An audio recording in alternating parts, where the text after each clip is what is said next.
In order to put muscle under the force, you must feel the force. Hey guys, and welcome to my video about 5 things I wish I knew before I started lifting. For the past 8 years that I've been training, my goal has always been to get stronger, build my physique and get some curves since I used to have absolutely none. And I've been trying to do this while also keeping my body fat percentage relatively low, so making so-called lean gains. And of course also trying to stay injury free. And luckily I've never really had any bad injuries and I've been able to train these 8 years like there's no tomorrow. My goal is not to lift the heaviest weights, rather it's always aiming for progressive overload. Let's start. Simple definition for muscle growth is an adaptive response to ever-increasing force demands. And I repeat, an adaptive response to ever-increasing force demands.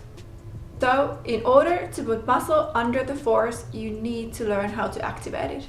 You must feel the force. The more weight on the bar doesn't directly load your target muscle unless you can use that muscle in isolation. Having a good mind-muscle connections means you can feel the muscle contracting and stretching while you perform your lift. This is most likely the reason why some of your muscle groups are more developed than others with the same training volume. Mind-muscle connection is like mindfulness of the lifting. It's completely opposite to mindless moving at the gym where you would be counting all the reps like they all would be equal.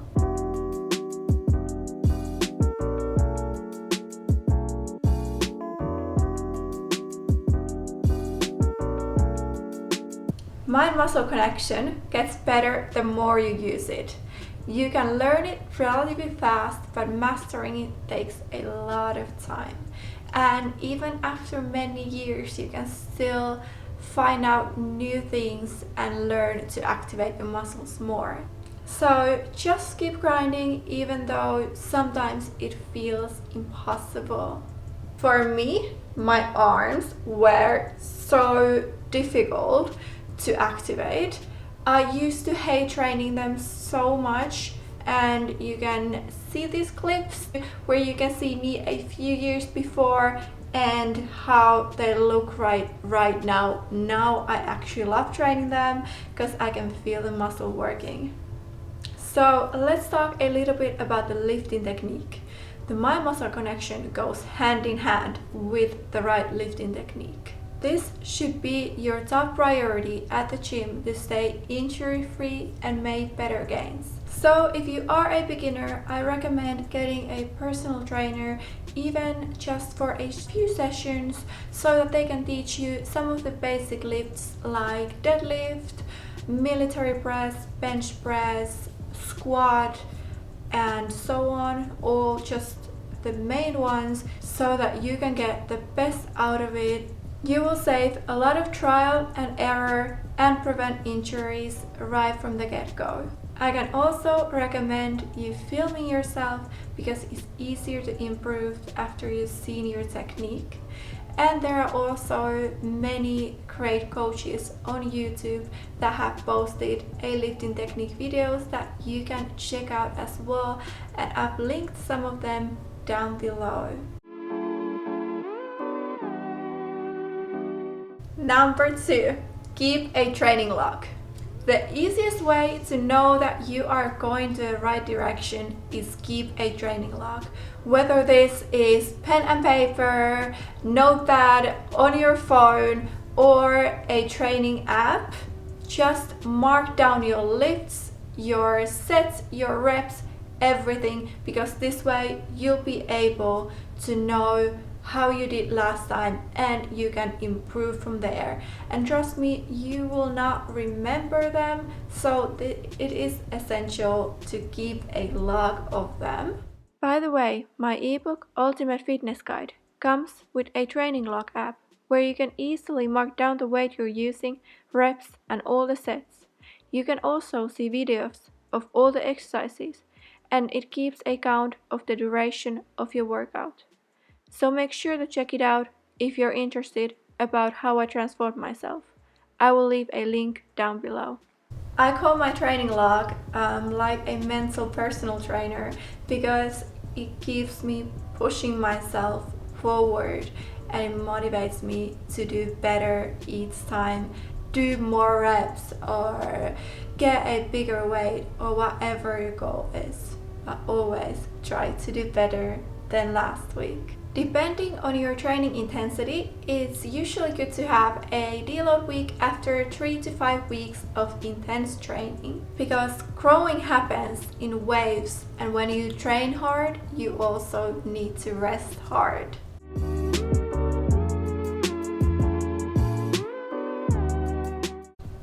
Número 3. Calculate your macros and know your macro needs. This is something that is important, but I don't want you to stress about it too much. What I recommend you to do is calculate your macros just for a few weeks to get an idea how much you should be eating. And also, if you would like to see what I eat when I'm cutting, I linked the video here, so go check it out if you haven't already. So, how do you find out your macro needs? The absolutely easiest way is to use an online calculator. This is something where you can just put down your weight, all the stats, and it calculates the macros you need. Also, this is just a reference that you can adjust and should adjust according to how you feel and perform. If there's two things I want you to get from this nutrition part is you to hit your protein and fiber targets every single day.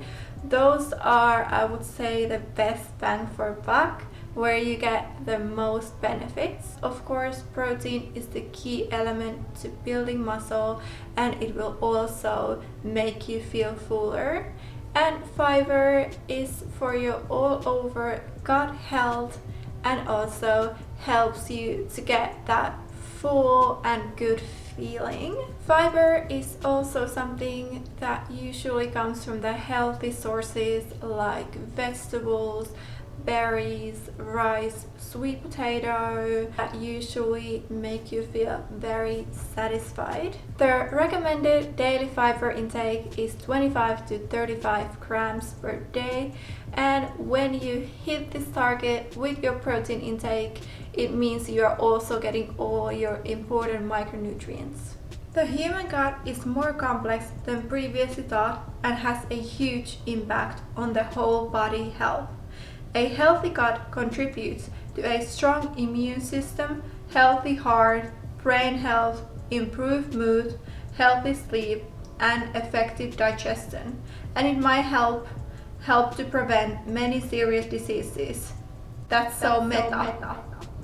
After hitting those needs, the rest of the so-called calorie budget can be used for carbs and fats. Some people do better with higher carbs and lower fat and vice versa. For me personally, higher carbs and lower fat works better because I feel like with higher carbs I'm able to perform better at the gym, and also I do love my chocolate every now and then.